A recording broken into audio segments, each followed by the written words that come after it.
Papito Dios, hoy es un día especial, hoy es un día nuevo, lleno de tus bendiciones. Tu palabra dice que son nuevas cada mañana tus misericordias.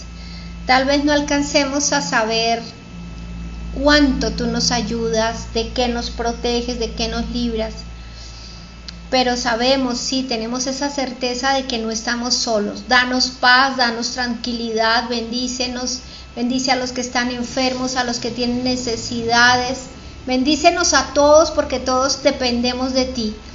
Permítenos en esta noche, Señor, poder recibir tu palabra con gozo, con una actitud linda, porque no hay nada sobre la faz de la tierra más hermoso y más importante que oír tu palabra, aprender de ella y vivir por ella. Y bueno, Padre, que se haga tu voluntad. Nosotros lo hacemos por obediencia a ti. Te damos gracias, bendecimos esta hora, este momento, y bueno, háblanos, en el nombre de Jesucristo te lo pedimos, Padre eterno, amén. Amén. La semana pasada vimos 3 temas como enemigos de la vida espiritual: la sordera, el orgullo y la terquedad, obstinación o desobediencia. Ustedes dirán que el tercer tema no lo vimos. El tercer tema quedó incluido en la predicación del domingo, cuyo título es Obedecer solo en parte. Ahí se habla de la obstinación y de cómo es la desobediencia con el perfil de Saúl. Pues yo planteaba que eran 3 enemigos, pero el Señor me ha seguido poniendo temas en ese sentido, y por tanto el de hoy tiene que ver con una pregunta: ¿cómo están tus temores? Porque los temores, esas emociones que pueden tomar el control de la conducta de la persona, hasta el punto de influirla negativamente. Vamos a mirar cuál es el origen del temor y cuál es el remedio también. Vayamos a la palabra que está en Génesis 3:10. La primera vez que se menciona el miedo. Génesis 3:10 dice: y él respondió, se refiere a Adán, oí tu voz en el huerto y tuve miedo, porque estaba desnudo y me escondí. Ustedes recuerdan este pasaje en el cual entonces el Señor confronta a Adán y le dice: ¿por qué sabías que estabas desnudo?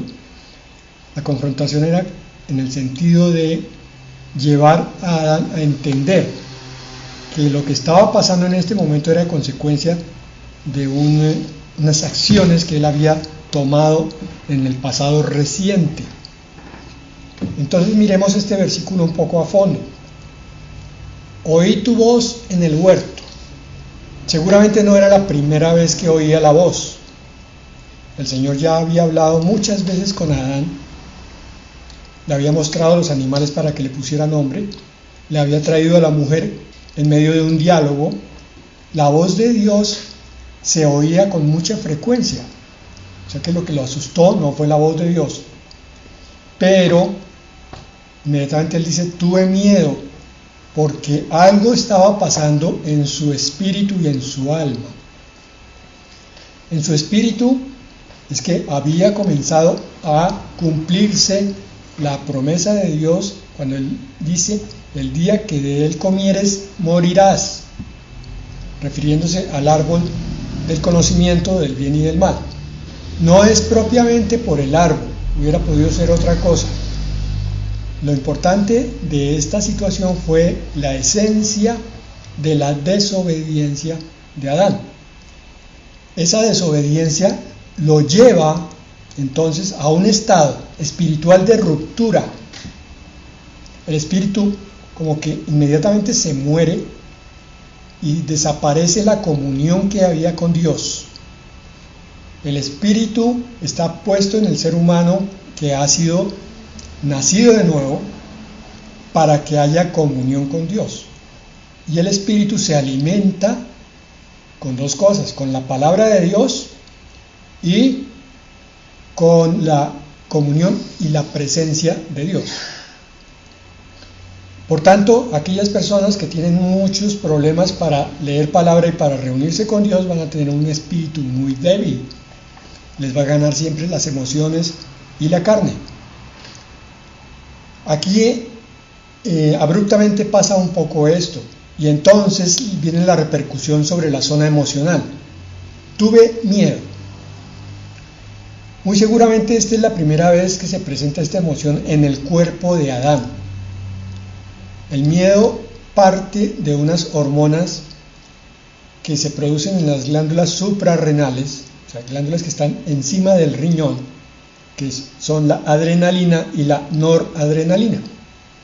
Cuando esa sustancia, esas hormonas invaden el torrente sanguíneo, entonces se sube la tensión arterial, se acelera el pulso, se acelera la circulación, la piel se pone sudorosa, los músculos están listos para tensarse y salir corriendo o defenderse, el cerebro recibe mucho más flujo sanguíneo y los pulmones y el corazón también.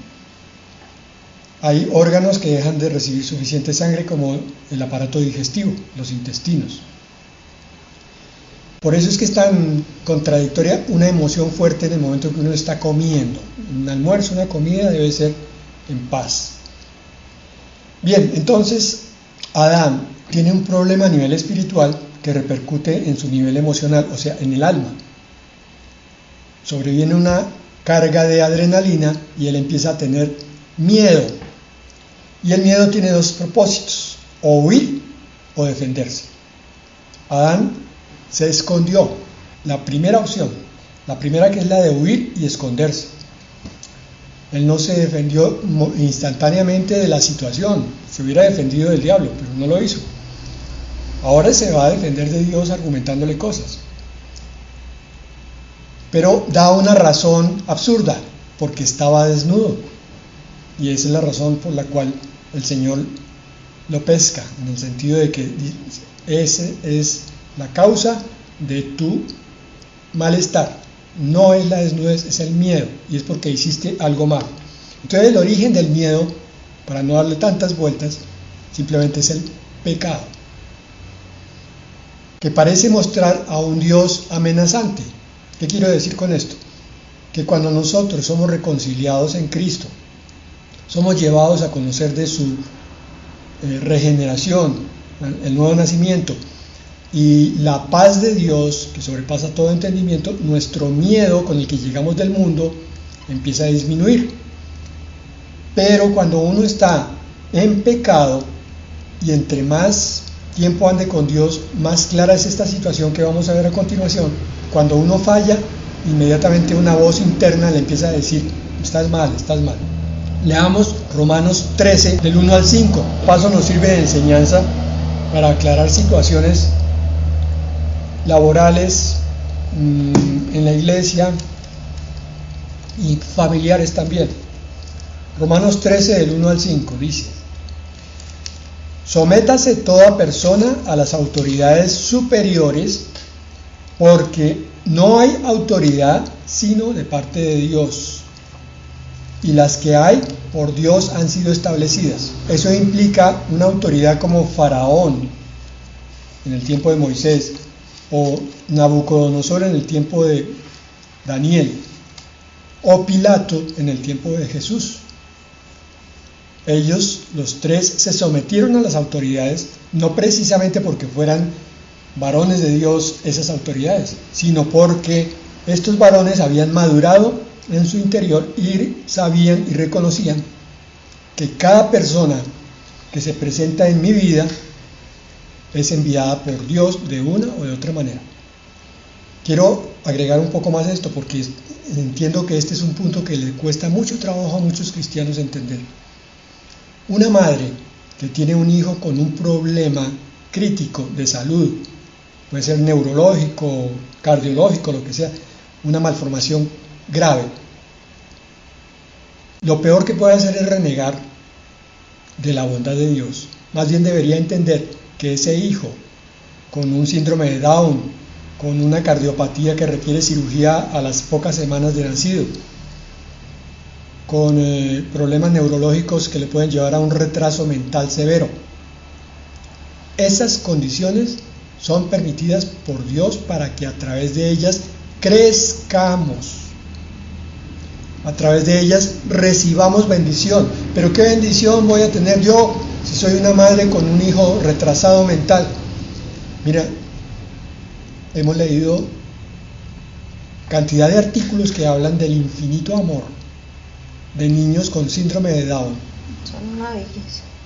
Con un temperamento tan dulce, tan amable, tan tierno, y al mismo tiempo con un despliegue mental, una inteligencia sorprendente. Los padres, cuando han tenido la sabiduría de Dios y han decidido tener ese hijo, han visto la bendición con él. Eso ocurre con todo. Entonces, cuando nosotros llamamos algo como malo, como inconveniente, como trágico, como duro, deberíamos refrenar nuestra lengua, recordar lo que nos enseña la palabra y esperar en el tiempo de Dios, porque se cumple siempre Romanos 8:28, todo obra para bien en aquellos que aman a Dios, pero en el tiempo de Dios, no en el tiempo mío. Puede que pasen 10 años o 20, la bendición va a llegar, pero yo tengo que pacientemente esperarla y ofrecer ese sacrificio de esa situación tan dura en términos humanos a Dios. Señor, me ofrezco a ti como sacrificio vivo. Esto también que sirva para enfermedades, hermanos.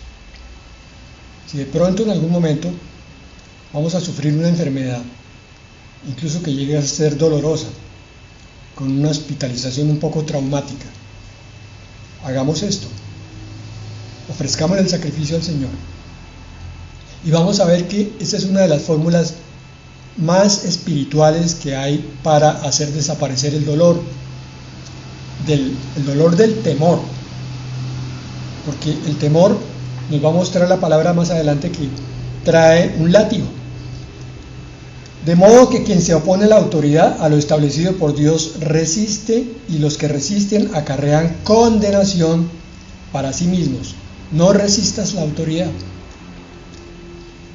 Versículo 3, porque los magistrados no están para infundir temor al que hace el bien, sino al malo. ¿Quieres, pues, no temer la autoridad? Haz lo bueno y tendrás alabanza de ella. Amén. Porque es servidor de Dios para tu bien. Esa persona que aparentemente te está martirizando. Pero si haces lo malo, teme, porque no en vano lleva la espada, pues es servidor de Dios, sin saberlo muchas veces, vengador para castigar al que hace lo malo. Por lo cual es necesario estarle sujetos, no solamente por razón del castigo, sino también por causa de la conciencia. Hoy los cristianos son bastante indómitos, no se someten fácilmente a las autoridades que el Señor ha puesto, por ejemplo, en la iglesia. Son bastante los que se levantan incluso contra el pastor, en el sentido, no me gusta el método con que enseña, no me gusta la palabra que da, no me gusta cómo exhorta, no me gusta cómo habla, no me gusta cómo se para, nada les gusta. Y no se dan cuenta que están resistiendo a Dios, no se dan cuenta que en su corazón hay una falta de humildad, un orgullo y una soberbia que son de Satanás. De ahí entonces sale una enseñanza. ¿Quieres pues no temer la autoridad, inclusive Dios? Haz lo bueno, haz lo justo siempre, lo correcto. Esa es la mejor tranquilidad de conciencia. Con ese hacer lo que nos corresponde hacer dentro de nuestra vida cristiana, vamos a ver cómo descansamos de muchos temores que nos estaban asediando. El temor, dijimos entonces que tenía origen en el pecado. Y eso hace que se pierda la comunión con Dios. Proverbios 3:32. Porque el Señor abomina al perverso, mas su comunión íntima es con los justos, los que hacen lo correcto, los que hacen lo bueno que veíamos arriba. El Señor no va a tener comunión con alguien que esté desobedeciendo continuamente en este aspecto, en este otro, ni tan siquiera va a tener comunión con alguien que aparentemente ha llegado a obedecer un 80%, pero un 20% de su vida continúa en rebeldía. La comunión. ¿Qué es la comunión? Es la unión de Dios con la criatura, es sentir la presencia de Dios, la presencia consoladora, la presencia que da paz y que da abrigo. El Salmo 91 en pleno. Esto hace desaparecer el temor, la comunión con Dios. Entonces, si yo peco, pierdo mi protección y por tanto estoy expuesto a Satanás y sus huestes que vienen a asustarme con todas las cosas que él sabe. El arma principal de Satanás es el miedo. Así es. Con eso es que derrota a la mayoría de los creyentes. Ellos no saben que el temor es algo que no debe estar en sus vidas, porque el temor va a acarrear una serie de consecuencias. Por ese miedo se pierden dones y bendiciones de la vida espiritual, porque el miedo ahuyenta la confianza en Dios. Cuando yo temo, no confío en mi Padre Celestial. También afecta la fidelidad. Si estoy lleno de miedo, tiendo a abandonar las cosas. Y la esperanza. Entonces las promesas de Dios me parece que nunca van a llegar y por tanto mi vida se vuelve más y más terrenal. El miedo hace ver el futuro como amenazante, por lo que no hay fe en la palabra de la promesa. Por eso a tantas personas la escatología les resbala. La escatología no es solo profecía de cosas terribles que van a suceder, sino es también una profecía de consuelo para los que son fieles. Pero fíjense, como solamente se fijan en ciertas cosas que producen miedo, entonces no se fijan en las bendiciones que hay allí, en estos pasajes que son tan fuertes en la Escritura, como Mateo 24, como Daniel y como Apocalipsis. Miremos Lucas 19, 20 al 26. Versículos 20 al 26. Miren cómo se pierden las bendiciones. Estos son siervos del Señor. Vino otro diciendo: Señor, aquí está tu mina, la cual he tenido guardada en un pañuelo. ¿Recuerdan esta parábola? A uno le da 10 minas, él las pone a trabajar y produce otras 10. A otro le da 5 minas, él las pone a trabajar y produce otras 5. A este le da una sola y no la pone a trabajar, sino que la guarda en su pañuelo. Los orientales tenían la costumbre de guardar entre un pañuelo. ¿Qué significa esto? Esto es un símbolo de los dones que Dios le da a la gente. ¿Cuáles dones? Discernimiento de espíritus, por el cual se puede comprender a las personas espiritualmente, no psicológicamente, espiritualmente. Saber qué persona es comprometida, qué persona es la que está diciendo la verdad, qué persona está diciendo mentiras. Eso se puede llegar a sentir a tal punto que el diagnóstico es muy claro mientras la otra persona está hablando. No siempre pasa, eso es a Dios como le parece, es un don de Dios, no es don de la persona. Él es el que lo da. Otros dones, pues el de enseñar la palabra, el de servir a los hermanos, el de hacer milagros. Hay muchísimos, hay varias listas en el Nuevo Testamento de los dones que Dios da al verdadero creyente. Me he cansado de repetir que un verdadero creyente no es una persona que se sienta en una silla y no hace nada sino solo oír. Eso no es. Porque tuve miedo de ti, dice el versículo 21, por cuanto eres hombre severo, que tomas lo que no pusiste y ciegas lo que no sembraste. Aquí el Señor Jesucristo está mostrando cómo algunos se acercan a Dios con un temor irracional. Es el temor del pecado. Aquí en este siervo había pereza, había negligencia, había descuido, había falta de visión. Entonces cogió y guardó la mina. La mina era una forma de pago.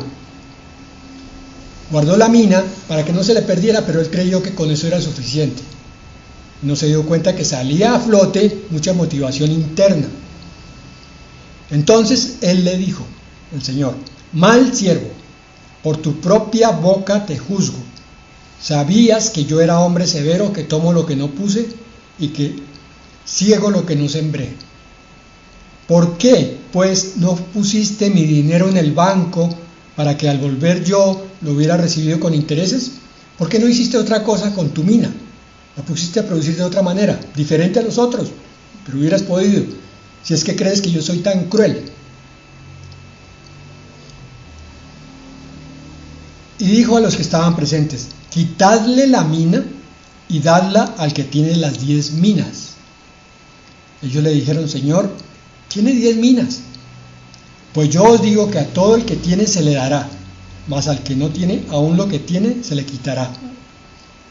Hemos estado hablando con mi esposa frecuentemente en los últimos días de las paradojas de Dios, cosas que parecen contradictorias, pero que simplemente son verdades espirituales que no se pueden entender a nivel lógico y racional. Esta es una, dice aquí: al que tiene se le dará más. O sea, el que tiene dones y trabajó para el reino de Dios va a recibir todavía más recompensas. Pero el que fue perezoso, el que no trabajó para su Dios, lo poco que tenía se le va a quitar. Probablemente no pierde la salvación, pero por lo menos va a entrar casi desnudo al cielo. Esto es válido para la vida cotidiana. Ustedes no saben la cantidad de creyentes cristianos que pierden continuamente bendiciones porque no le creen a Dios, a su amor, a su gracia, sino se siguen acercando a un Dios de juicio. Creen que es un Dios castigador y por tanto viven en temor irracional. Y todo los asusta, toda la vida los llena de angustia, de malestar continuamente, y nada les parece ser productivo porque precisamente por la cantidad de miedos no inician las cosas que debieran. ¿Ustedes creen que iniciar un pastorado es fácil? ¿Ustedes creen que recibir un llamado de Dios que le dice: necesito que trabajes para mí tiempo completo, como me lo dijo el Señor, y que yo pensara, ¿sí será que el Señor habló? Y a los 8 días llega un un amigo con una palabra que me confirma exactamente el llamado, y sin embargo ustedes creen que fue fácil. Me tocó creer por encima de toda duda. Me tocó renunciar a mi profesión, donde tenía cierto respeto como profesional. Ya llevaba una vida labrada, ya tenía un cargo casi de subdirección, y a todo eso renuncié. Me quedé sin salario y salí a vivir solamente de las cesantías y a armar una iglesia con 5 personas, de las cuales parece que ninguna ha dado fruto, pero eso se repite y se repite continuamente, y a lo largo de la vida el Señor me envía personas de un corazón difícil, sabiendo que el mío es tan difícil que a mí me tocó reevaluar completamente mi forma de pensar, hacer un examen de conciencia a fondo sobre la cantidad de defectos y de pecados que yo tenía. Y entonces no era solo la batalla conmigo, sino la batalla con cada persona que estaba al frente, porque a veces yo no podía avanzar porque me ponía frenos y no sabía de dónde venía, y estaba viendo al frente otra persona que estaba frenada igual que yo. Ustedes creen que eso es fácil, pero gracias a Dios estamos viendo con mi esposa que aunque no tenemos una iglesia grande, hay unos cuantos que sí han creído y han dado el fruto, Sí. han madurado y de alguna manera están sirviendo al Señor. Y hemos visto vidas transformadas. Exacto, dice mi esposa, hemos visto vidas transformadas, hemos visto Matrimonios familias restaurados. que estaban mal, Sí. individuos que estaban muy mal, porque para acabar de completar, una vez un pastor me dio una profecía y me dijo: el Señor te envía a mentes retorcidas, porque tú eras médico del cuerpo, ahora vas a ser médico del espíritu. Mentes retorcidas, y ustedes no saben cuántas mentes retorcidas me ha tocado lidiar, y no estoy hablando de locura. Mente retorcida no es loco.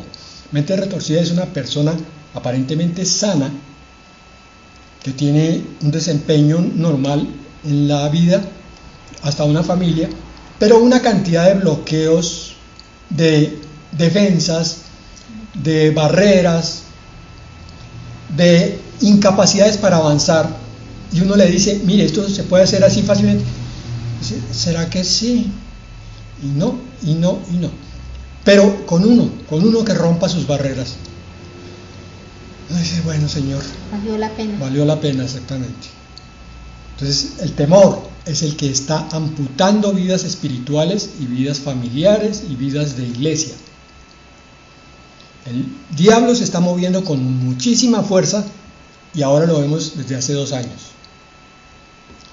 Con la pandemia de este virus, aquí podemos hablar con más libertad, ha llenado los corazones de cristianos de muchísimo miedo. Entonces, ha habido muchos cristianos que no han tenido el aprestamiento, el entrenamiento, la disciplina, el discipulado, y no han creído suficientemente en Dios. Entonces, lo primero que hicieron fue salir a buscar soluciones humanas. Ustedes ya saben a qué me refiero. Cristianos asustados se pueden diagnosticar fácilmente. Un cristiano asustado es un cristiano que está haciendo fila en alguna EPS Para el tratamiento. Para un supuesto tratamiento que, entre otras cosas, tampoco creen que sea algo malo. No lo creen, no lo quieren creer. Entonces, no importa cuántas veces se les exhorte, por sus miedos tan terribles, se comportan como mundanos. Es que a nosotros nos parece natural tener miedos, porque fuimos criados desde pequeñitos para tener cada vez más miedo. Nos decían, ten cuidado con eso es peligroso, si lo manejas mal tendrás consecuencias. No le estoy echando la culpa a los padres, ellos nos estaban advirtiendo, pero como no conocían ellos ni nosotros a Dios, entonces esas advertencias se convirtieron en armazones de miedos. Sí. Entonces traemos el miedo del pecado, y ahora Satanás usa la educación para llenarnos de muchos más miedos. Hoy tenemos miedo al cáncer, miedo al cáncer de piel por el sol, Al bicho. salimos a descansar y entonces tenemos que echarnos 3 litros de bronceador cada media hora, porque si no nos va a dar el cáncer de piel. Estoy poniendo apenas ejemplos cotidianos.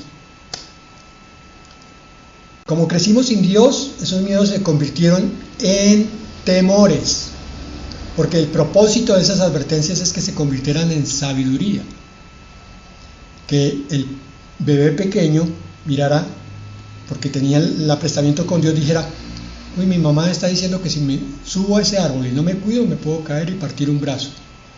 Bueno, está bien, voy a creerle a mi mamá, voy a obedecer como dice la palabra, voy a honrar a mi mamá, pero puedo jugar en otra cosa que no sea tan peligrosa. Ese hubiera sido el desempeño normal e ideal para no haber llegado a una adultez tan llena de miedo. Hay incluso personalidades llenas de fobias. Vamos a definir esas 4 cosas, porque no aprendieron a ponerle un límite al temor originado en los miedos. Para que tengamos claridad, vamos a definir 4 palabras que usamos mucho. Miedo. Se conoce como miedo el estado emocional que surge en respuesta de una conciencia de un peligro. Yo soy consciente de que hay una amenaza, entonces inmediatamente reacciono con miedo. Eso es deseable. Hasta ahí no hay problema, es normal. El propósito es que yo me aparte del peligro. Lo extraño es que a veces a Satanás no le tenemos miedo, pero a Dios sí. No le tenemos miedo a hacer lo malo, pero lo bueno sí le tenemos miedo. Temor. Como temor se denomina el sentimiento de inquietud o angustia que impulsa a huir o evitar aquello que se considera dañoso, arriesgado o peligroso. Entonces el miedo es la emoción en sí del momento. El temor ya es la reacción al miedo. Entonces salgo corriendo.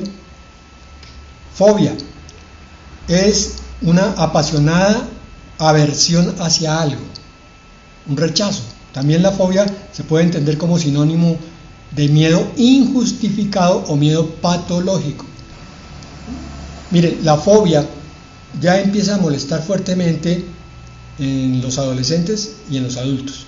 Vamos a encontrar personas con miedo a las alturas, con miedo a los ascensores, con miedo a los aviones, con miedo a hablar en público. Ese era uno de los miedos que yo tenía. A mí no me gustaba hablar en público. El Señor tuvo que tratarme una cantidad de cosas. Esa, primero. Ya la fobia es un trastorno emocional o psicológico. Y por último, el pánico es la sensación de miedo y ansiedad intensa que tiene un ser vivo ante una situación de peligro. Los sinónimos de pánico son espanto, pavor, terror. Y ustedes saben una cosa, médicamente están aumentando muchísimo las crisis de pánico en las personas. Yo he visto varias personas que van manejando y de pronto les cae como del cielo una sensación de que se van a morir, o que tienen un ataque cardíaco, o que no pueden respirar y tienen que parar el carro, orillarse y no pueden continuar manejando. Y pueden durar ahí media hora expuestos a los atracadores, pero no hay otra posibilidad. Hasta que finalmente, si acaso, pasa el acceso de pánico. El acceso de pánico es un miedo descontrolado. Yo estoy hablando de personas cristianas con accesos de pánico. La pregunta es, ¿un cristiano puede sufrir de eso? Y la respuesta es contundente. Son 2 versículos. Juan 8:32, y conoceréis la verdad, y la verdad os hará libres. Una persona con ataque de pánico o con una fobia es porque no se ha libertado de algo en su forma de pensar. Tiene un patrón de pensamiento que lo lleva siempre a una situación de estrés absoluto. Pero el Señor está diciéndonos que Él vino para darnos libertad de las cadenas que Satanás atrás nos había puesto. Esta era una de las cadenas preferidas de Satanás. Llevar a la gente del miedo hasta lo último, el pánico. Y el pánico puede llevar al suicidio. Entonces el diablo se gana otra alma para el infierno. Por consiguiente, un cristiano no debería, si confía en Dios, tener este tipo de crisis extremas, ni pánico ni fobias. A lo sumo, miedo ocasional que fácilmente es controlado por su confianza en la palabra y en el Dios de la palabra. Dice 1 Juan 4:18, en el amor no hay temor. Ahí está la respuesta contundente.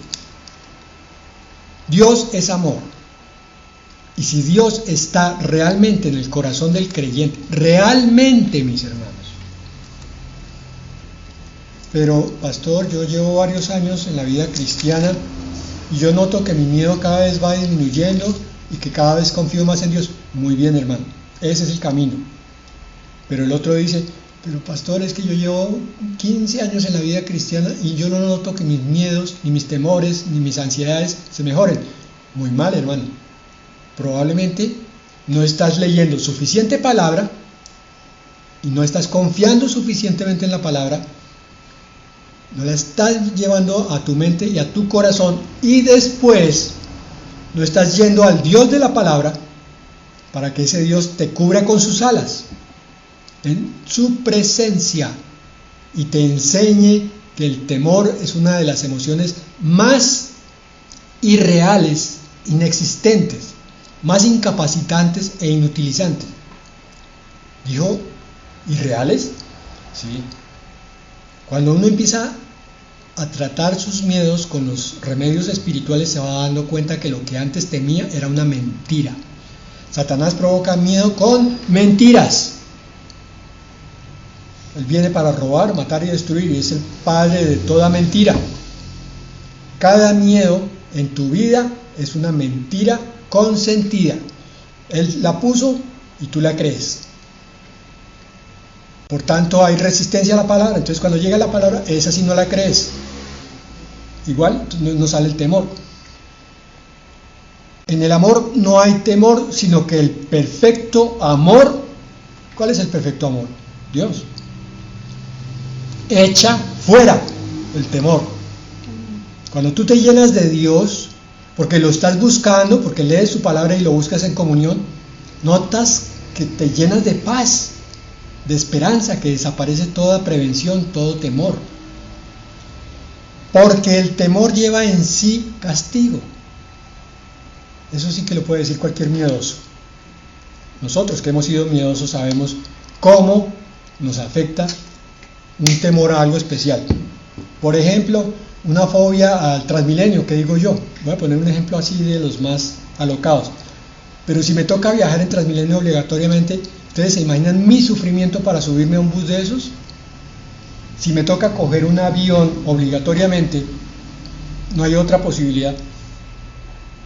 Voy a estar marcando los braseros del asiento hasta que llegue y mis manos van a terminar adoloridas. Voy a estar temblando durante todo el viaje y llego y no pasó nada. El miedo es lo más irracional y lo más irreal que el diablo pudo haberse inventado. El problema es que es creíble, pareciera algo real, pero no lo es. Y el problema es que muchos le dan credibilidad a algo que es irreal. Entonces Satanás termina ganando con una mentira. Estoy todavía en 1 de Juan 4:18, de donde el que teme no ha sido perfeccionado en el amor. Es decir, si un creyente, después de pasado un tiempo prudente, suficiente, con un entrenamiento adecuado, con la palabra, con una doctrina correcta, sigue con miedos, es porque no le ha creído, pues empezando por el pastor, pero eso es lo de menos. Que no le crea al pastor no tiene nada que ver. Que no le crea la palabra de Dios, eso sí que es grave, porque no le está creyendo a Dios. Entonces sale a vivir su temor porque al diablo sí le cree. Y el Señor le ofrece la solución y no le cree. Y el diablo le pone otro miedo y sí le cree. ¿Se imaginan semejante tragedia y semejante angustia? ¿Ustedes qué creen que siente una mujer como esposa con un marido miedoso? ¿Y ustedes qué creen que siente en forma inversa un esposo con una mujer que está siempre llena de miedos en todas las cosas? El Señor es nuestra fortaleza, dice la palabra de Dios, Salmo 81:1. Cantad con gozo a Dios, fortaleza nuestra. El Dios de Jacob, aclamad con júbilo. Cuando tú te metes con Dios es como si te metieras dentro de un castillo que cierra sus puertas para no dejar entrar absolutamente a nadie. Levanta el puente para que el foso proteja además, y adentro tienes alimento, vestido, protección, todas las necesidades satisfechas.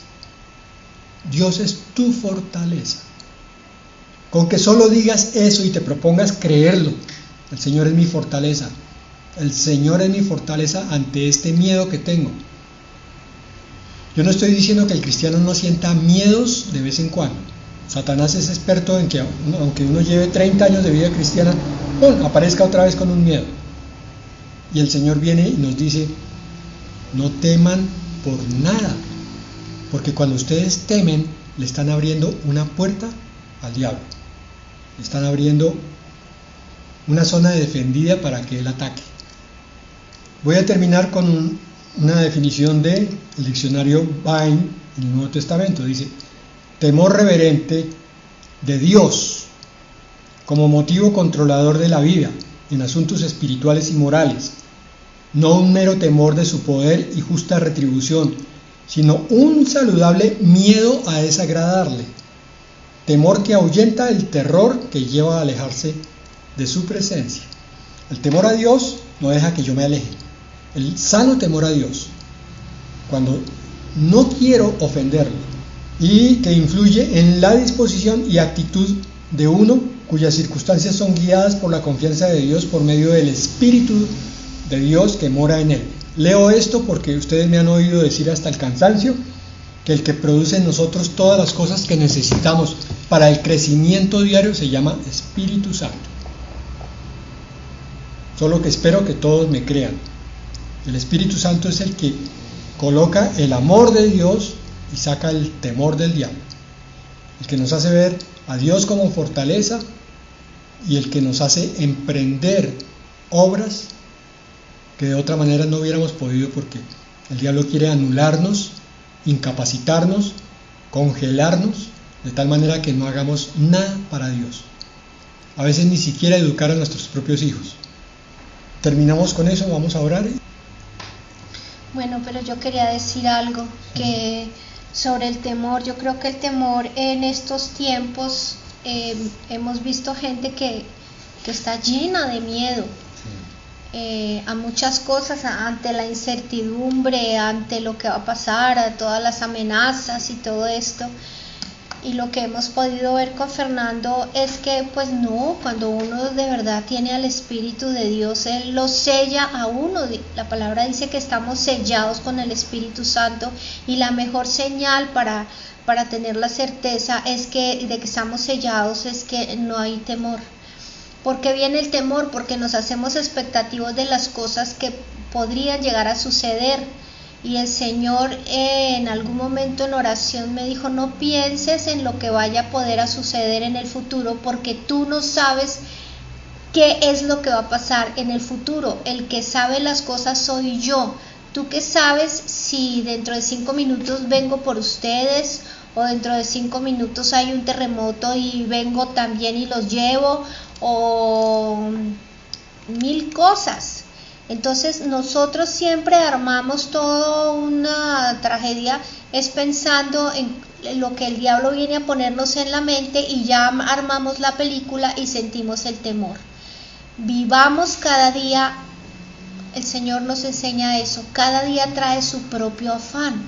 Entonces vivamos un día a la vez dando gracias por lo que tenemos, por lo que Dios nos dio, porque hay salud, porque hay trabajo, porque hay vida. Y vamos cada día sorteando las cosas con la ayuda del Señor. No tengamos miedo, porque como el Señor dice en su palabra, nos castigamos por estar siempre desconfiando del proceder de Dios. Y para poder sentir este sello y esta delicia, lo mejor es estar en oración y saber quiénes somos en el futuro. En el peor de los casos, que muramos en este momento, ¿qué va a pasar con nosotros? Y Pablo decía: para mí el vivir es Cristo y el morir es ganancia. Entonces no tenemos por qué tener miedo, porque sabemos que somos ciudadanos del cielo, que cualquier cosa que nos pase vamos a estar con Él. Entonces pues de esta forma pues vamos a orar y pedir al Señor que nos quite todos esos temores. Bendito Señor, gracias porque es por tu misericordia y por tu infinito amor que nosotros podemos tener paz, vivir el día agradable del Señor. Hemos tenido situaciones difíciles, situaciones que pende sobre nosotros la muerte.